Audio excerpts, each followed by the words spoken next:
Victoria touched my arm and said my name in a soft, careful voice that made time feel strange. The music, the laughter, the lights from the big house behind us all faded for a second. It was just her hand on my arm and the look in her eyes. But that was later. To understand how I got there, I have to start at the beginning. At my ex-girlfriend's engagement party. My name is Michael. I am 31 years old, and I live in a small apartment in the city. I work as an urban planner for a local firm. It is not a fancy job, but I like it. I like trying to make streets and buildings feel better for the people who use them. 10 months before that night, I packed my things from Sarah's apartment and carried them down 3 flights of stairs. 10 months since I put the last box in my car, closed the trunk, and drove away without looking in the rearview mirror. We had been together for 2 years. We tried to pretend we were fine, until we both knew we were not. 3 weeks before the party, Sarah called me. "Hey, Michael," she said. Her voice was a little too bright. "I wanted to ask if you would come to my engagement party. It would mean a lot. We are both adults. We have moved on. I want us to be okay." Every smart part of me wanted to say no, but another part wanted to prove I really was over her, so I said yes. The party looked exactly like something Sarah's family would plan. Her parents owned a big lakeside mansion, about 40 minutes outside the city. There were white tents and glowing lights and waiters carrying trays of wine in thin glasses. A string quartet played smooth music on a stone terrace that looked over the dark water. The guests wore clothes that probably cost more than my rent. People smiled, with the kind of smiles that knew they belonged in places like this. Sarah looked beautiful and happy. She stood next to her fiancé, Derek, who worked in some kind of private money job. He wore a sharp suit and a watch that looked like it could pay off my car loan 3 times. I walked over, gave Sarah a quick hug, shook Derek's hand, and told them both congratulations. I meant it. I really did. Then I did what I came there to do. I found a quiet spot away from everyone. There was a rose garden on the side of the house, with short hedges and stone paths and soft lights built into the ground. I stood near the edge where it was darker, just close enough to see the party, but far enough that nobody would notice me unless they were looking. The plan was simple. Stay long enough that I would not look rude for leaving, then slip out and go home. I checked my phone every few minutes, more from nerves than anything else. Around me, people laughed and clinked glasses and moved like they had all done this 1,000 times before. Then my phone finally rang. I grabbed it right away when I saw the name, Emma, my little sister. I had been waiting all day for her call. That morning, she was supposed to get the email that would tell her if she got into the veterinary program she had wanted for 4 years. "I got in," she said. Her voice was shaking. I felt a smile spread across my face, real and wide, the first true one all night. "Emma, that is amazing. I am so proud of you." We talked for a few minutes. She told me about the program and how scared and excited she was. I reminded her of all the nights she stayed up late studying while working 2 part-time jobs. I reminded her about last summer when she called me crying and wanted to give up, and I drove 8 hours just to sit with her on the floor of her tiny place and tell her she could do it. We were laughing about that memory when I heard a soft voice nearby. I wish someone cared about me like that. The words were quiet, almost like the person had meant to keep them inside, but I heard them. I turned and looked through the rose bushes. About 20 feet away, a woman stood alone near a small table. She held a glass of red wine in one hand and stared at the crowd like she was watching a movie about someone else's life. Her dark hair was pulled back neatly. Her dress was elegant and expensive. Her shoulders were straight, but something about the way she stood made my chest feel tight. She looked lonely. Not in a simple way, but the deep kind of lonely you feel when you are surrounded by people and still feel unseen. I knew her. Victoria, Sarah's mom. I had met her many times during the 2 years I dated Sarah, at family dinners and holiday things, but we had never really talked. Just small talk about traffic or the weather or how school was going. "Emma, I need to call you back," I said. "Is everything okay?" she asked. "Yeah. I just need to handle something. I will call you tonight. And, hey, I am serious. I am really proud of you." I hung up and stood there for a second. I did not know if I should stay out of it or walk over. Victoria had not moved. She still stared at the party, her eyes far away. Something in me decided. I walked around the rose bushes and cleared my throat so I would not startle her. She jumped anyway. For a second, I saw panic on her face, like she had been caught doing something wrong. Then she put on a polite smile that did not reach her eyes. "Michael, I thought you had already left." Quote. "I was thinking about it," I said. I nodded toward the empty space beside her. "Is it okay if I stand here for a minute?" She nodded, so I stepped next to her, leaving some space between us. "It is a beautiful party," I said. "Yes," she answered, glancing toward the terrace. "Sarah worked very hard on this." We were quiet for a moment. The music floated over the garden. Someone laughed loudly near the bar. I saw Victoria's hand shake slightly around the stem of her glass. "I heard what you said," I said softly. "Just now, about wishing someone cared about you like that. I am sorry. I was on the phone, but I heard you." Her face went pale. She set her glass down on the little table and stared at her hands. "I did not think anyone was close enough to hear," she said. "You do not need to be embarrassed." She let out a short laugh, but it sounded bitter. "That is easy to say when you are not the one falling apart at your daughter's engagement party." "What is wrong?" I asked. "Everything here looks perfect." "Exactly," she whispered. She turned and really looked at me. Her eyes were light brown with little gold specks in them. I had never noticed that before. "Everything looks perfect," she said. "The party, the house, my marriage, my life. It all looks the way it is supposed to look, but it does not feel right. Not anymore." "It does not feel real," I said. She stared at me like she was trying to decide if I actually understood. "How did you know?" she asked. "I heard you," I said, "and I heard how you talked about my sister. There was real love in your voice. I do not think you have that around you very much. Not like you want." She swallowed hard. "I gave up my career 33 years ago," she said. "I used to be an interior architect. I worked at a firm in Portland. I loved what I did. When I married Richard, everyone said it was the smart choice. He had money. He came from a good family. I could have a safe life." "So you did it," I said. "I did. And somewhere along the way, I lost myself. Now I am not sure who I am besides Richard's wife and Sarah's mother." The sounds of the party felt farther and farther away. It was like we were standing in a small bubble of honesty, while the rest of the world kept pretending. "Do you ever think about starting over?" I asked. She smiled sadly. "I am 62 years old, Michael. If I tried to change everything now, people would say I was losing my mind." "Maybe you are not breaking down," I said. "Maybe you are waking up. There is a big difference between falling apart and breaking free." She looked at me like my words hurt and helped at the same time. "I do not even know who Victoria is without all of this," she said. "I think she is still there," I said. "You did not lose her. You just buried her to make everyone else comfortable." She was quiet for a long time. The music played. Glasses clinked. Somewhere someone cheered. None of it felt as real as her silence beside me. "I should go back before people notice I am gone," she said at last. "Okay," I said. Neither of us moved. Then she reached out and touched my arm. Her hand was warm through the fabric of my jacket. "Thank you for listening," she said. "Most people see what they expect to see. You saw something else." "I am not most people," I said. For the first time that night, she gave me a real smile. It reached her eyes and made her look younger. "No," she said. "You are not." She walked back toward the bright lights and careful smiles.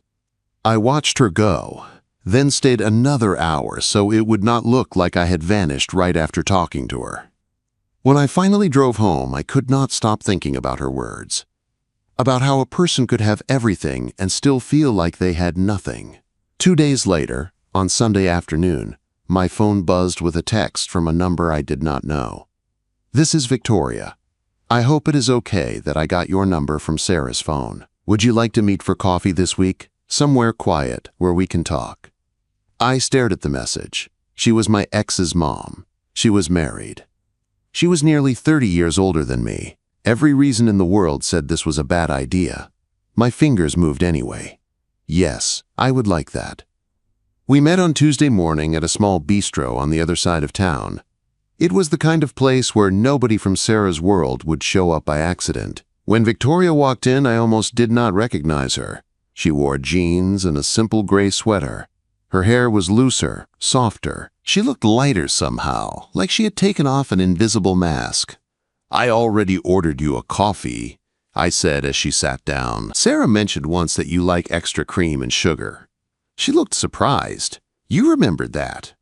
"Small details matter," I said. "They do," she answered softly. We started to talk. At first it was a little awkward, but then something opened up between us. She told me about her old job at the firm in Portland, how she loved shaping spaces so people felt something when they walked in. I told her about almost failing out of school because I cared more about pleasing my professors than about the work itself. Hours passed. Cups emptied. The bistro grew louder, then quiet again. I watched her as she spoke, her hands moving when she got excited, her eyes bright when she talked about buildings and color and light. Somewhere between her first story about a house she helped design and my story about my first real project at work, a thought came to me so clear it almost scared me. Meeting her for coffee was not just a small, strange decision. It was the start of something that was about to change everything. If that first coffee had been a one-time thing, maybe everything would have stayed simple. It was not. We stayed in that little bistro for almost 3 hours. The waitress kept refilling our cups without asking. The morning crowd came and went. At some point, the lunch crowd started coming in. We did not notice the time until Victoria looked at her watch and laughed softly. "I did not mean to talk this long," she said. "I am glad you did," I answered. She told me about her life before she became Mrs. Hartwell. She talked about a small firm in Portland where she worked as an interior architect. She told me about old buildings and how she loved walking into empty spaces and imagining how people could live and feel inside them. Her eyes lit up when she talked about light and texture, about how color in the right place could make someone feel safe or calm or awake. Then she told me about meeting Richard. "It was at a charity event," she said. "Everyone said I had caught the perfect man. He was smart and successful. His family was well known. People said I would never have to worry again." "At first it seemed true," she said. "Then 10 years passed. I had 2 kids, a big house, and a life that looked perfect in photos." She paused and traced a circle on the table with her finger. "But when I looked at myself in the mirror, I did not recognize the woman staring back." When she was quiet, I told her some of my own story. How I almost failed out of my urban planning program because I tried too hard to impress my professors and forgot why I loved design in the first place. How breaking up with Sarah had hurt, but also forced me to ask what I really wanted from life, not what looked good on paper. "Do you regret dating Sarah?" Victoria asked. I shook my head. "No, I learned a lot from it," I said. "But I do not miss being in that relationship, if that makes sense. We were not right for each other." She thought about that. "She seems happy with Derek," she said. "She does." I agreed, and I am happy for her. "You really mean that?" Victoria said, studying me. "Yeah," I said. "Just because something ends does not mean you have to hate the person." "Richard would not understand that," she said quietly. We started meeting again the next week. At first it was once more, then twice, always somewhere away from her world. A small coffee shop near the river, a quiet diner with cracked leather booths, a park bench tucked behind a line of trees. It never felt like we planned anything big. It was just, "Are you free Tuesday morning?" Or, "I have an hour between meetings, do you want to grab a coffee?" But soon, those hours became the best parts of my week. Victoria asked about my projects. I found myself talking about street grids and public spaces and how people moved through a city. Most people's eyes glazed over when I talked about stuff like that. Not hers. She leaned forward, asked questions, and made connections to interior design and color theory that I had never thought about. "You should go back to it," I told her one morning. "To design. You still love it. That is obvious." She smiled, but it was sad. "I am 62 years old, Michael. Who would hire me?" "Who says anyone has to hire you?" I said. You could volunteer, museums, historical groups, preservation groups. They all need people who know design. She did not answer right away. She stirred her coffee slowly and stared at the table. The next week, though, she walked into the cafe with a different look on her face. "I called the Heritage Preservation Society downtown," she said. "I offered to help with their restoration work." "And?" I asked. "They were thrilled," she said. "They want me to advise them on several projects, old houses, a theater, even a small hotel." Her excitement was like a light around her. Over the next month, I saw her change in small but clear ways. She started wearing clothes that felt more like her, and less like a role. She sent me photos of old buildings and texted, "What do you think about this facade?" or "How would you handle this corner?" We grew into a strange rhythm. We talked about history, paint colors, zoning laws, and life. The more she found herself again, the more pulled I felt toward her. In August, she asked if I would help her prepare a presentation for a preservation conference. "I am nervous," she admitted. "It has been a long time since I spoke in front of people who care about design instead of dinner menus." "I will help," I said. "We will make it good." We spent 3 full days at her house while Richard was traveling for business. We sat at her dining table surrounded by photos, books, and open laptops.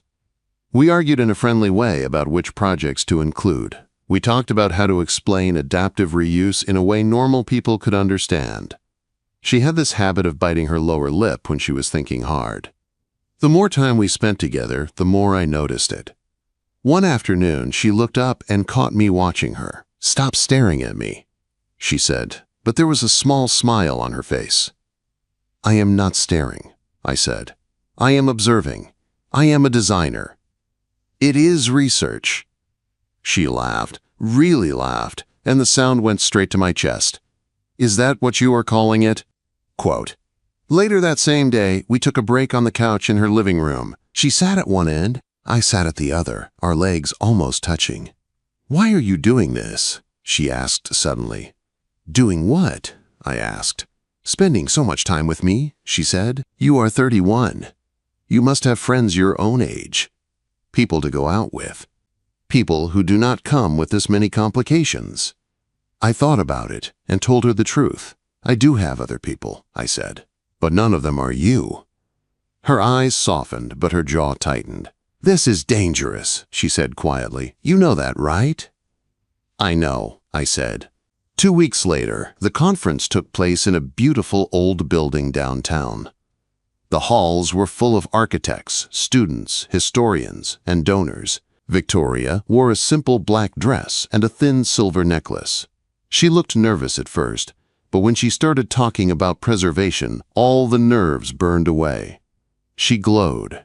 I stood in the back and watched her move from project board to project board, answering questions, pointing to details, explaining old materials like they were beloved friends. Seeing her that way made something in me ache in a good way.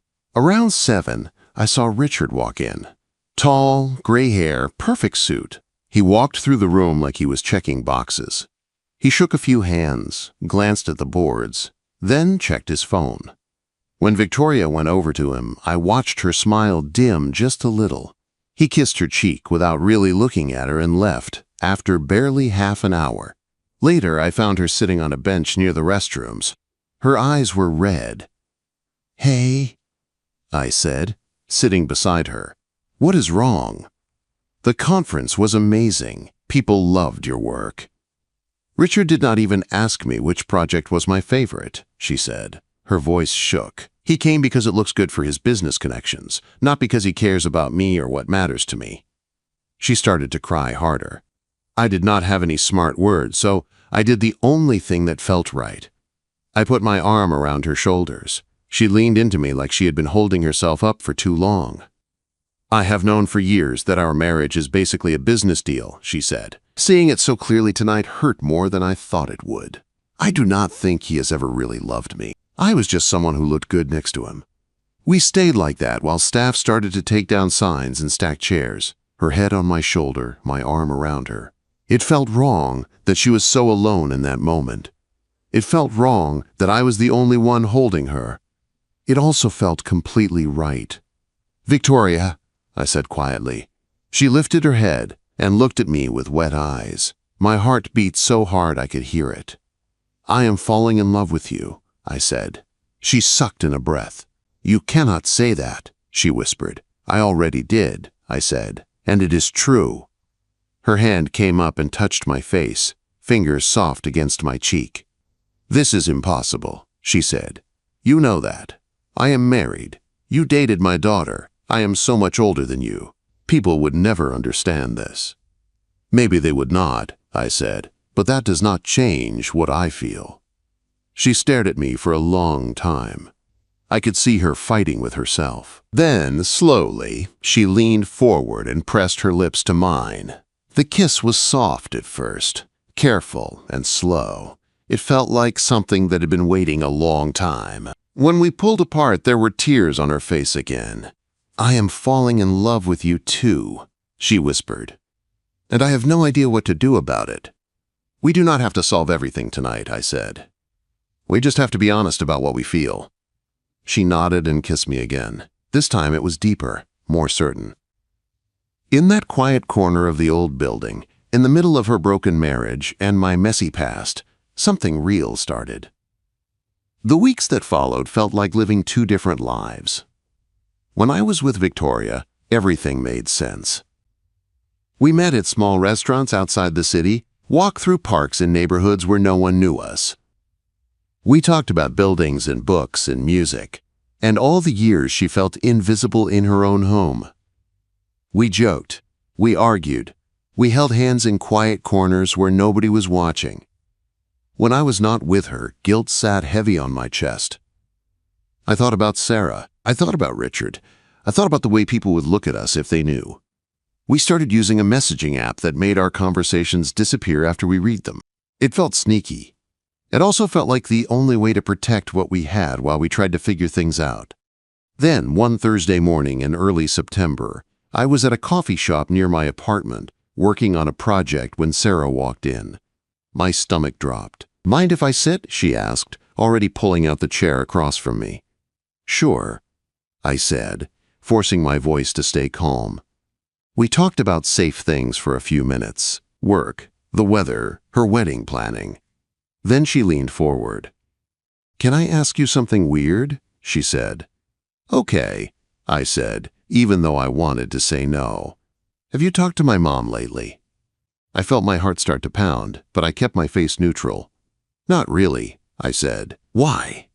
"She is acting different," Sarah said. "She is never home. She is always at that preservation society, or meeting people about some design group she wants to start. She is dressing younger, and she smiles at her phone all the time. She forgot a family dinner last week because she was meeting someone." She stirred her tea and shook her head. "I think she might be having an affair," she whispered. "I know that sounds crazy, but she is acting like someone who is in love. It is definitely not with my dad." They barely talk. The coffee in my cup tasted sour now. I wanted to tell her her mom deserved happiness after 30 years of pretending. I could not say anything without breaking everything open. "Maybe she is just happy doing work she likes again," I said slowly. "Maybe it is that simple." "Maybe," Sarah said, but she did not sound sure. "I just hope she is being smart. Our family has a reputation. Especially with my dad's business. If she is doing something that could embarrass us." She did not finish, but she did not have to. After she left, I sat in that coffee shop for another hour, staring at my phone. Finally, I texted Victoria. "We need to talk soon." She met me in a park that afternoon. We sat on a bench far from the main path. "Sarah suspects something," I said. "She thinks you are having an affair." Victoria went pale. Her hands started to shake. "What did you tell her?" she asked. "Nothing," I said. "But she is watching now. We cannot keep pretending this is just some secret bubble. We need to figure out what we are doing." "I know," she said, "but I am scared. I am scared of what people will say. I am scared of losing Sarah. I am scared of what Richard will do when he finds out." I took her hands. "I understand," I said. "But I also cannot keep living like this. I love you. I want a real relationship with you. Not just hidden meetings and messages that vanish." Tears filled her eyes. I want that too, she said, but I need time to figure out how to do this. I have to talk to Richard. I have to handle the separation. There is money, property, his business. I have to be smart. How much time? I asked. I don't know, she said. A few weeks? A month? I just know I cannot blow up everything in one night. Frustration burned in my chest. I tried to swallow it, but it came out anyway. So we just keep sneaking around? I asked. Will you decide if I am worth the risk? That is not fair, she said, crying now. Nothing about this is fair. I know, I said, but I have already lost work because people think I am involved with someone I should not be. People at my firm talk. I hear the jokes. I put up with it because I love you, and I thought you loved me too. I do love you, she said. Then why does it feel like you are choosing everyone else over me? I asked. She could not answer. She just stood there crying as people walked past us, full of their own simple, normal problems. Maybe we should stop seeing each other for a while, she whispered. Just until I figure things out with Richard. It might be easier if we are not making everything more complicated. The words hit me like a punch. You want to pause this? I asked. Not end it, she said quickly. Just pause. Please try to understand. I stood up. The hurt was too big to hold quietly. Take your time, I said. Do what you need to do, but do not expect me to just wait forever while you decide if I am worth it. Michael, she said, reaching out, please. I stepped back. Nothing about this has been fair, I said. Not for you, not for me. I just need to breathe. Then I turned and walked away from her, away from the bench in the park and the life we had started to build in secret. I did not look back, even though every part of me wanted to. For almost a month, I did not hear from Victoria. Every morning I checked my phone before I even got out of bed. Every night I plugged it in and told myself I would stop waiting. The next morning, I checked it again anyway. The silence hurt more than I expected. It was like a bruise I kept pressing, just to see if it still hurt. I buried myself in work. I took on extra projects at the firm. I stayed late at my drafting table drawing plans until my eyes burned. My apartment turned into a mess of coffee cups, cold pizza boxes, and rolled-up drawings. It did not stop me from thinking about her. Nothing did. One evening, Emma called. You sound terrible, she said right away. What is going on with that woman you told me about last time? It is over, I said, then paused. Or maybe it is not. I do not know. Do you love her? Emma asked. Yeah, I said, I do. Does she love you? She asked. She says she does, I said, but she is scared. She is married. She is older. There are a lot of people involved. It is complicated. Emma was quiet for a second. You cannot make someone choose you, she said. You can only decide how long you want to wait while they figure things out. Just make sure you are not putting your whole life on hold for someone who might never be ready. She is worth waiting for, I said. Maybe she is, Emma said. But you also deserve someone who picks you without needing weeks to think about it. After we hung up, I sat in the dark with my phone in my hand. I wanted to text Victoria. I wanted to ask if she was okay. But the part of me that still felt angry and hurt was stronger than the part that missed her. Then, on a cold morning in early October, my phone rang with a number I did not know. This is Jennifer Ross from the Community Action Coalition, a woman said. Victoria Hartwell gave me your number. She said you might be interested in helping design a community center we are planning on the east side. For a moment, I could not speak. Victoria gave you my number? I asked. Yes, Jennifer said. She spoke very highly of you. She and her design collective are our largest donor for this project. Even while we were not speaking, she was still thinking of me, still trying to help me. I would be very interested, I said. We set a meeting for the next week. The coalition wanted to build a community center in a neighborhood that had almost no resources. No safe place for kids after school. No quiet space for adults to study or meet. The budget was tight, but the need was real. It was exactly the kind of project I had dreamed of doing when I started school. Over the next 2 weeks, I worked on design ideas. I walked through the neighborhood and watched how people used the streets. I sat on cracked benches and watched where kids played, where the old men played cards, where mothers pushed strollers. Every time I made a design choice, I imagined explaining it to Victoria. I heard her voice in my head, asking things like, "How does this corner feel?" and "What does the light do here?"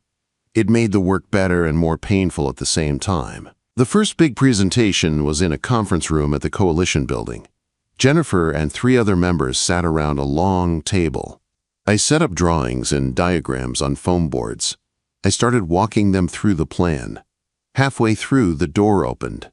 Victoria walked in. She froze when she saw me, just for a second, then smoothed her face like she always did in public settings.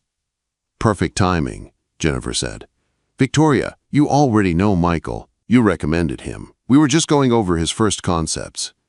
"We have met," Victoria said quietly. She sat down at the far end of the table, as far from me as she could.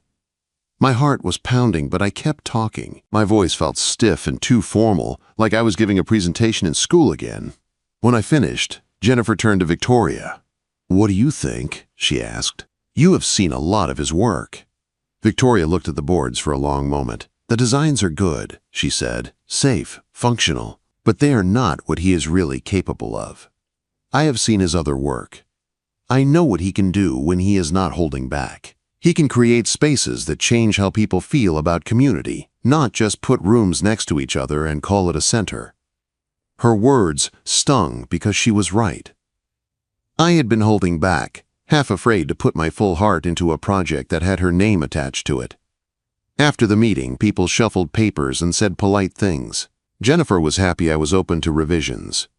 When it was finally over, I slipped out into the hallway and saw Victoria walking toward the front door. "Can we talk?" I asked. She looked around at the people in the lobby. "Not here," she said. We walked to a side stairwell. It was empty and quiet. She stood one step above me, which put us almost at eye level. "You were right," she said before I could speak.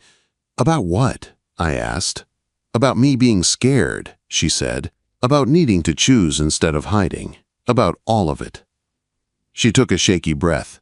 "I spent the last month telling myself that what we have is not real," she said.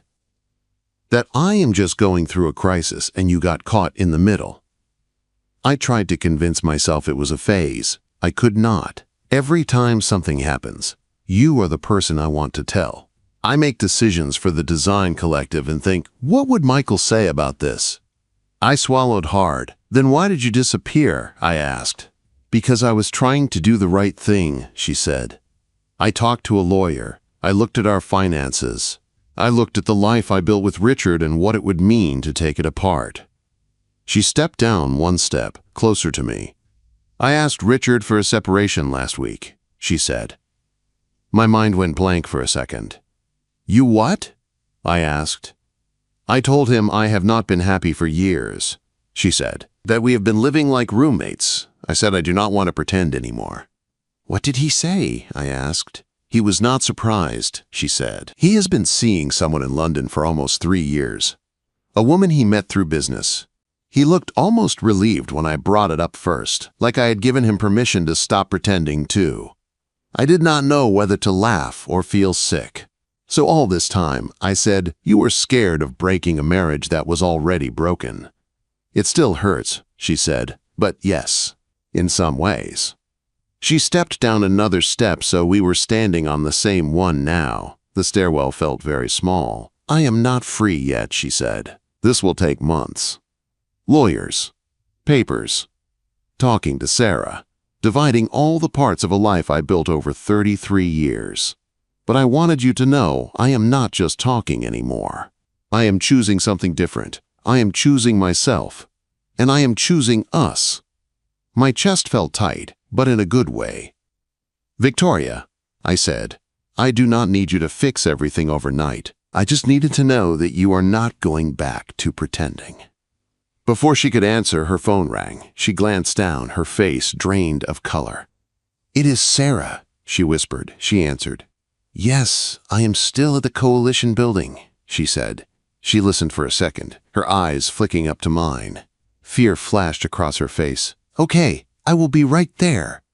She hung up and turned to me. She is in the parking lot, Victoria said. She saw us walk into the stairwell together. She knows something is wrong. I have to go. Do you want me to come with you? I asked. No, she said quickly. Not yet. Please, I will call you. She squeezed my hand once and then hurried down the stairs, leaving me standing in the quiet stairwell with my heart pounding. 5 days passed with no word, no calls, no texts, nothing. Each day felt longer than the last. I poured myself into new designs for the community center, this time not holding back. I put every emotion into the plan. Wide, warm hallways, open windows, rooms that felt safe and bright instead of cold and cheap, a central space built for people to gather and see each other. I worked until my hands cramped from drawing. On the 6th night, around 2 in the morning, someone knocked on my apartment door. The knocking was fast and shaking, like the person on the other side was running on pure nerves. I opened it and found Victoria standing there. She wore sweatpants and an old jacket zipped up to her throat. Her hair was pulled back loosely. Her eyes were red and swollen like she had been crying for hours. "Can I stay here tonight?" she asked, her voice barely above a whisper. "I do not want to be alone." I did not ask questions. I stepped aside and pulled her in. As soon as the door closed, she broke. Her body shook as she cried against my chest. I held her tighter and felt my own eyes burn. We moved to the couch, and I let her talk in bits and pieces between breaths. "Sarah saw us walk into the stairwell," she said. She waited in the parking lot and confronted me when I came out. She asked if I was having an affair. I could not lie to her. I told her the truth about the separation, about your designs, about my feelings. She screamed at me in the car the whole drive home. I listened and stroked her hair slowly. She said she did not know who I was anymore, Victoria said. She said she did not want to see me. She said I had ruined our family. Her voice cracked. I pulled her closer. "We will figure this out," I said softly. "You are not alone in this." We lay on the couch like that, her head on my chest, my arms around her, the city quiet outside the windows. There were no neat answers. No easy way to make it all okay, only the steady sound of her breathing and the slow rise and fall of both our chests. At some point, we fell asleep. Morning light slipped in around the edges of the blinds. Victoria stirred, blinking up at me like she did not remember where she was for a second. Then it all came back, and her face crumpled. "I should go," she said. "Stay," I said, "just for a little while longer." She rested her head back on my chest. "This is going to get worse before it gets better, isn't it?" she asked. "Probably," I said honestly. She was quiet for a long time before she spoke again. "Are you sure you want this?" she asked. Me, the judgment, the anger, Sarah being so hurt, people at your work talking, my friends turning their backs. "Are you sure you want to walk into all of that with me?" I thought about the long months of hiding, the guilt, the nights alone, the way she looked when she talked about old buildings and new chances, the way my name sounded in her voice. "I am sure," I said. "I would rather fight for something real with you than spend my life pretending to be okay without you." She closed her eyes and let out a long breath. "I spent 33 years being who everyone else needed me to be," she said. "For the first time, I am trying to be who I need to be. I am scared, but I am not going back." So we did not go back. We walked forward into the mess together. People did talk. My firm heard rumors, and some coworkers started making quiet comments about my interesting choices. A few older colleagues stopped inviting me to certain projects. I felt it, all of it, but I kept showing up and doing the work. Victoria faced even worse. Her arts club, where she had been a member for 20 years, quietly suggested that she might be more comfortable somewhere else. Some women she had called friends stopped returning her calls. Charity committees reorganized and suddenly did not need her input anymore. The hardest part, though, was Sarah. For weeks, she would not see her mother at all. One cold afternoon in mid-December, I found Victoria sitting on the bare concrete floor inside the unfinished community center. She was alone, her back against a fresh drywall panel, tears running down her face. I sat next to her. "What happened?" I asked softly. "I went to Sarah's apartment this morning," she said. "I stood at her door and asked if we could talk. She would not open it. She just yelled through the door that she did not have a mother anymore." The words hung between us like something heavy and sharp. I wrapped my arm around her shoulders. She leaned into me, shaking. "She will come around," I said, even though I did not know that for sure. "People who really love each other try to find their way back, even if it takes time." "How long?" she whispered. I did not have an answer. In that half-built community center, with dust on the floor and raw wood exposed, we held on to each other. Outside, cars passed. The city kept moving. Inside, all we had were broken pieces and the stubborn hope that somehow we could build something better out of them. We just did not know yet if love would be enough to hold it all together. Winter came in hard that year. Cold wind pushed through the city streets. The kind of cold that made you want to stay inside and forget about everything. But we had a community center to finish, and no storm or rumor could stop that. The building slowly changed around us. Bare studs turned into walls. Cold concrete turned into smooth floors. We watched it all grow together, one piece at a time. Every choice we made with people in mind. Kids who needed a safe place after school. Parents who needed somewhere quiet to sit and breathe. Older neighbors who just wanted to feel less alone.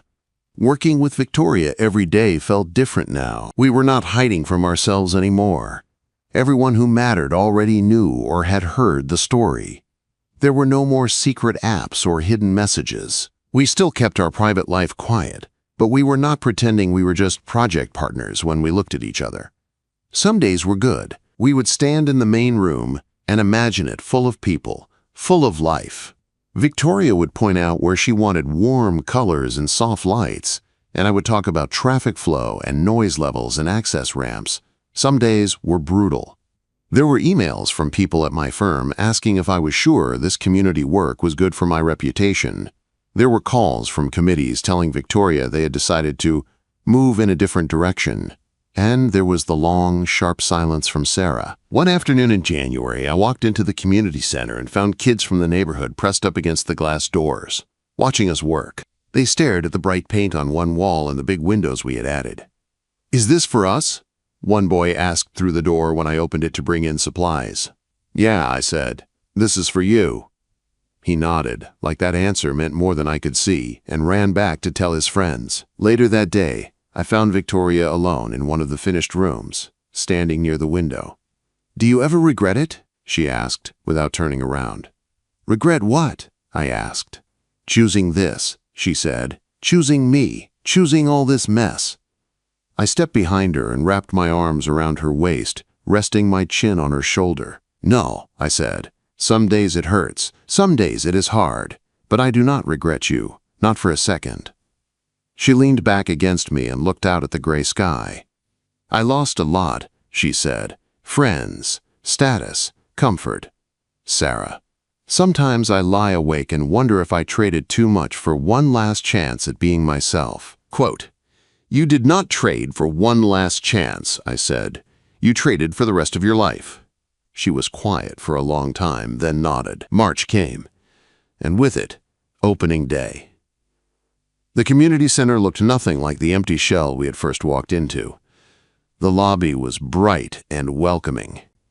The main room had soft seating and long tables and walls covered in color. There were classrooms, art rooms, a small computer lab, and even a quiet corner with shelves of books and big chairs that made you feel safe when you sank into them. People from the neighborhood filled the building that morning. Kids ran down the halls. Parents walked slow, touching the walls like they could not believe this was really theirs. Volunteers handed out snacks. A local band played near the entrance. Jennifer gave a short speech. Then she handed the mic to Victoria. "This center is about more than walls and paint and furniture," Victoria said. "It is about saying that every person in this neighborhood matters. That you deserve beauty and safety and space just as much as anyone else." Quote. Her voice trembled, but she did not break. She talked about community, about second chances, and about building things that reflect the people inside them. When she stepped down, she came to stand beside me. Our shoulders brushed. It was a small touch, but it felt huge. Weeks passed. The building filled with life. Kids came every day after school. Adults used the computer lab to work on resumes and school projects. Seniors played cards at round tables near the windows. It felt like watching a heart start beating in a place that had been asleep for a long time. Victoria's design collective grew too. Other groups heard about the center and reached out. She started working with more neighborhoods, more projects. She hired 2 young designers to help her, both of them people who did not usually get chances at fancy firms. On a Tuesday in April, I was in my office at the center when Victoria appeared at the door. Her face was pale, but there was a strange light in her eyes. "Sarah is here," she said. "She wants to talk to both of us." My stomach dropped. I followed Victoria down the hall to the main room. Sarah stood in the middle of the space, looking around. She wore a simple jacket and jeans. No perfect party dress, no flawless makeup. She looked smaller than I remembered. When she saw us, she folded her arms, then dropped them, not sure what to do with her hands. "This place is beautiful," she said at last. "You both did a really good job." "Thank you," I said carefully. "Can we sit?" Victoria asked. We sat at one of the long tables. For a moment, nobody spoke. "I have been angry for a long time," Sarah said. "At both of you. At my dad. At pretty much the whole world." She looked right at her mother. I felt like everything I knew about my family was a lie. Like every memory had a crack down the middle I just never saw. Victoria's hand shook on the table. "I understand," she said. "And I am so sorry for the way you had to find out, and for the pain I caused you." "I know you are sorry," Sarah said. "I also know you are not going back." "No," Victoria said softly, "I am not." "Good," Sarah said. Victoria blinked. "Good?" she repeated. Sarah looked around at the busy center. Kids laughed in the next room. Someone pushed a cart down the hall. "I have been watching," she said. "Everyone is talking about this place, about your work, about how different you are now. You look more alive than I have ever seen you." She looked at me for a second, then back at her mother. "I am still hurt," she said. "And it is going to take me a long time to fully understand all of this. But I am starting to realize something. You did not blow up a perfect life. You blew up a perfect picture. That is different." Tears filled Victoria's eyes. "I thought I lost you," she whispered. "I thought I lost you too," Sarah said. "But I do not want that. I want to figure out how to know you again. The real you, not just the version who planned parties and smiled for photos." She turned to me. "And you," she said. "I was so mad at you. I hated you for a while." "I know," I said quietly. "You had every right to." "I do not know if I am ready to be your friend," she said. "But I see the way you look at my mom. I see the way she looks at you. And I cannot pretend it is not real. So for now, I am just going to try to be someone who does not stand in the way of her mother being happy." It was not a perfect fix. It was not instant forgiveness. But it was a door opening, even just a little. For us, that was huge. 6 months later, Victoria's divorce was final. The lawyers finished their work. Papers were signed. The life she had lived for 33 years became a set of folders in someone's cabinet. We moved into a small townhouse on the west side. It was not big or fancy, but it was ours. We filled it with books, samples, sketches, plants, and mismatched chairs we both loved. The walls slowly filled with photos and prints from old buildings and new projects. Sarah started coming over for dinner twice a month. At first, she stayed close to the surface in conversation. Over time, she relaxed. She asked questions about my work. She teased her mom. She helped chop vegetables in our small kitchen.